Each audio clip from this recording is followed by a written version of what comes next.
Seuraavana Tavastopian noutaja Niki ja Iina Luppi. Itä-Helsingin agiliharrastajat valmistautuu 5-2-8.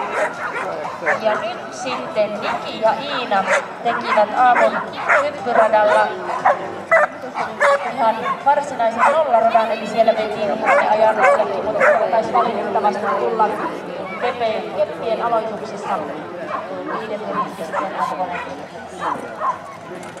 ratavirhe.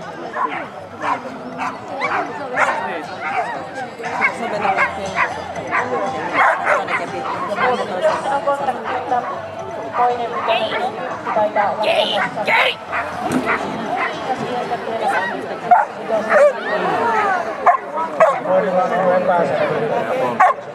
Nousukulma on täysin samaa Huomissa lentokeinossa. Osa noista lentokeinoista johtuen. Ja näin hieno.